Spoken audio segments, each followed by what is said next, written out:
Si tu débutes la magie et que tu veux connaître le secret pour améliorer considérablement tes tours de magie et te démarquer des autres magiciens, alors bienvenue dans ce guide complet dédié aux débutants qui te donnera toutes les astuces pour faire de meilleurs tours de magie. À la fin de cette vidéo, tu connaîtras les techniques essentielles qui feront de toi un bon magicien et tu auras en ta possession des conseils que très peu de débutants appliquent. Cependant, si tu n'as pas envie de t'améliorer ou que ton but n'est pas de devenir magicien, il n'y a aucun problème et je t'invite à passer ton chemin. Mais si tu es sérieux et déterminé et que tu es prêt à fournir les efforts nécessaires pour t'épanouir encore plus et faire de meilleurs tours de magie, alors tu as toute ta place ici.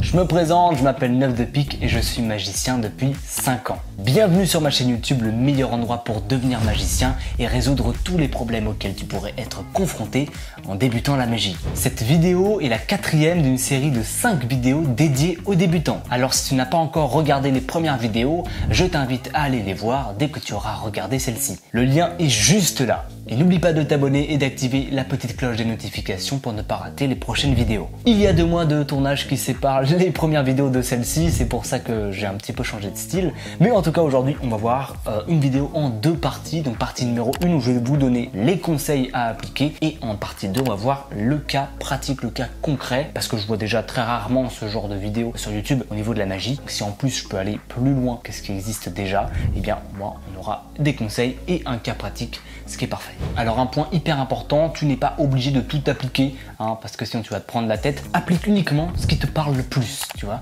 ce qui te correspond le mieux. Le but c'est simplement d'avoir des outils pour s'amuser encore plus et s'épanouir encore plus. Pas de se mettre des contraintes et de te forcer à faire des choses. Alors la question à se poser avant de savoir comment faire des meilleurs tours de magie, c'est déjà de savoir ce qu'est un tour de magie, ou plutôt ce que ce n'est pas. On va pas faire de philosophie, ce sera le sujet d'une autre vidéo, mais un tour de magie ce n'est pas une énigme à résoudre. Voilà, un tour de magie c'est avant tout un divertissement. Donc il va falloir tout faire pour orienter le tour vers cette deuxième option, un divertissement. Et donc pour ça, on a plusieurs outils que je vais pouvoir vous lister tout de suite. Premièrement, on a l'univers du tour de magie, voilà donc l'histoire, le message que l'on veut faire passer et à titre d'exemple, je vais vous montrer Eric Antoine et Claquentos. Premièrement donc Eric Antoine, un personnage complètement ouf, qui pète les câbles sur scène, qui s'énerve, qui s'excite, qui a un rire significatif. Et d'ailleurs, il me semble bien que c'est le magicien préféré des Français, plus par son style d'humour que sa magie, je pense en tout cas. Et à côté, on a Claquentos, un personnage beaucoup plus horrifique, beaucoup plus flippant, qui va vraiment vous marquer aussi, parce que c'est très poétique aussi ce qu'il propose. Donc c'est vraiment 2 styles complètement différents, 2 univers. Faites attention à ça, amusez-vous à analyser plein de magiciens différents. Par exemple, Victor Vincent, qui va plus taper dans la magie, on va dire, quasiment pragmatique. En tout cas, c'est le mot que j'aime bien utiliser parce que c'est un mec, on dirait, tout est appuyé sur la science, tout est prouvé, tout est normal. Ça va plus loin que la magie, ok?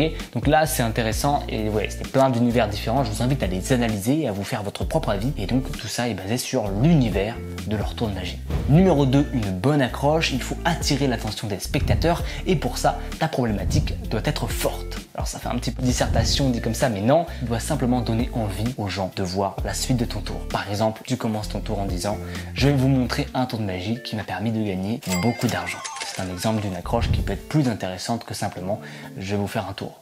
Numéro 3, avoir un bon final. C'est presque essentiel, c'est ultra important. Quand vous finissez votre routine de close-up, votre spectacle, tout ce que vous voulez, vous devez finir avec un effet très fort. Bon, si c'est un seul tour, c'est pas pareil, puisque ce sera le plus fort par définition.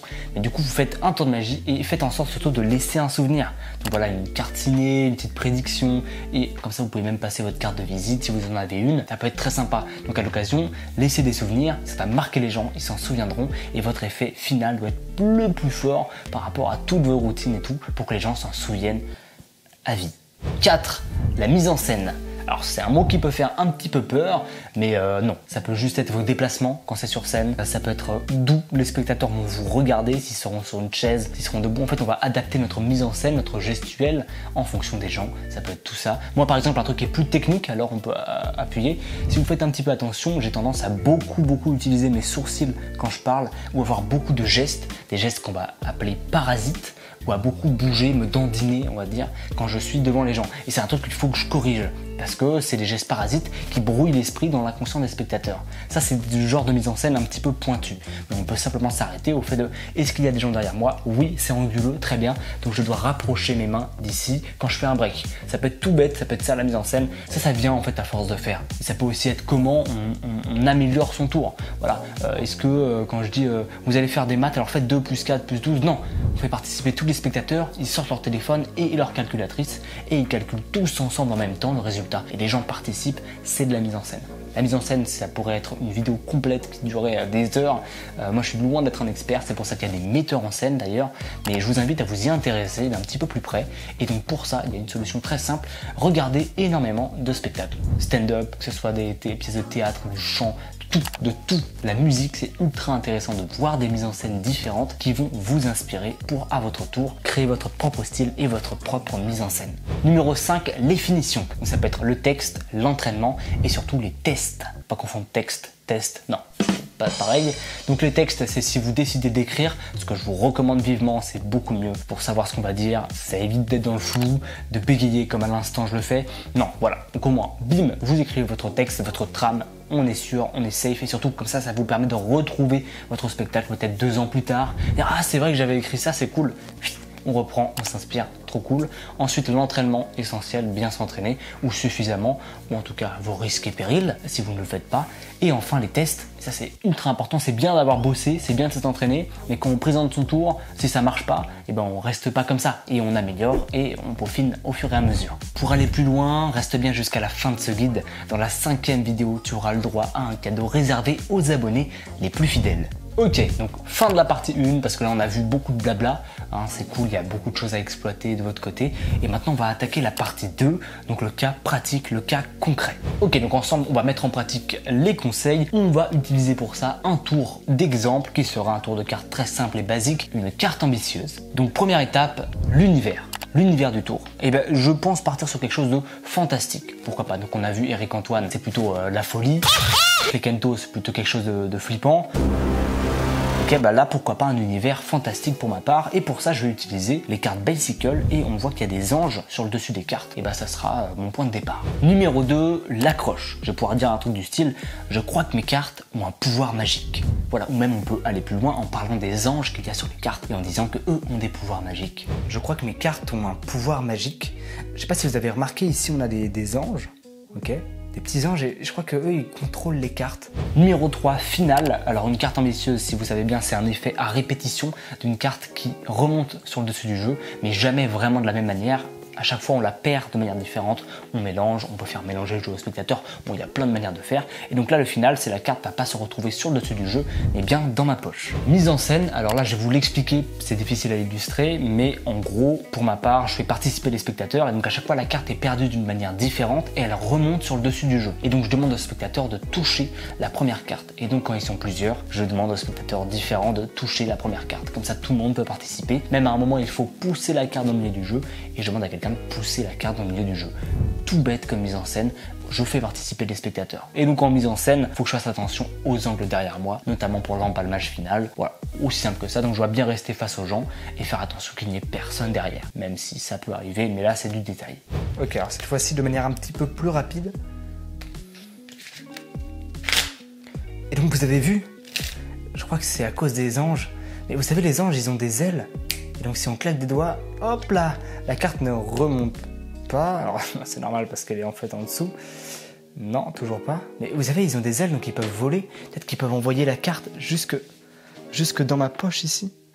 Waouh, incroyable. La carte pourrait bien sûr être signée. Et ça aussi c'est de la mise en scène par exemple. Vous pouvez dire faire signer la carte. On ne juge pas le caleçon, hein, merci. Et enfin les finitions, ben voilà, je m'entraîne, j'écris mon texte quand il vient au fur et à mesure et je peaufine, voilà, je teste sur des gens, si ça marche, tant mieux, je vois ce qui marche pas et je modifie et ainsi de suite. L'objectif est d'évoluer tous ensemble, alors n'hésite pas à t'abonner pour rejoindre cette communauté de magiciens déterminés et prêts à tout pour atteindre leur objectif. Alors quand je dis prêt à tout, motivé quoi, c'est pas buter des gens, hein, ça c'est pas ma communauté ça. Et petit rappel, si tu n'as toujours pas vu la première vidéo de cette série, voici une playlist juste là avec l'ensemble des vidéos. Bon alors, on a vu la partie 1 où je vous donnais des conseils en vrac avec un max de blabla. Partie 2, on est rentré dans le vif, dans le cas concret. Et maintenant partie 3, je vais te donner tout ce qu'il faut pour que tu passes à l'action au plus vite. Donc un programme en 5 étapes. Numéro 1, choisis un de tes tours, celui que tu veux. Un tour que tu maîtrises, ce serait l'idéal, vu que tu aimes bien, voilà c'est cool. Et on va pouvoir le bosser ensemble. Numéro 2, choisis les conseils qui te parlent le plus. Tu peux donc revenir dans la partie 1 ou la partie 2 et regarder un petit peu ce que je t'explique et essaye de prendre un truc que tu aimes bien, que tu as envie de faire. Un truc pour le moment, pas obligé d'en prendre 3, 4, 5, bon, ça peut venir après. Mais t'en choisis un pour le moment et tu vas t'appliquer là-dessus. C'est donc le conseil numéro 3, essaye de l'appliquer sur ton tour. Voilà, aussi simple que ça. Numéro 4, teste ton tour avec cette modification. Alors tu peux te filmer, t'entraîner devant un miroir et surtout le présenter devant des gens. Si c'est des modifications significatives sur ton tour, ça peut être un peu plus stressant d'aller commencer de tester son truc, mais tu seras vachement plus content si tu y arrives. Et donc finalement, après avoir testé, évidemment, tu modifies et tu améliores ton tour si nécessaire. Si tu appliques tous ces conseils, crois-moi, tu gagneras un temps précieux, tu te démarqueras et tu trouveras ton style beaucoup plus rapidement que les autres et surtout, tu t'amuseras beaucoup plus. C'est le plus important. Enfin, j'espère pour toi. Si jamais tu as la moindre question, le moindre doute, n'hésite pas à m'envoyer un message sur mon compte Instagram, c'est 9depic et je te répondrai au plus vite. Like cette vidéo si elle t'a plu et dis-moi ce que tu en as pensé en commentaire. C'est super important pour permettre à la chaîne de progresser et surtout, ça permet de me soutenir. Je te dis à tout de suite dans la dernière vidéo de cette série, la plus importante, où on va voir ensemble quelle mentalité il faut avoir pour devenir magicien. C'est juste ici.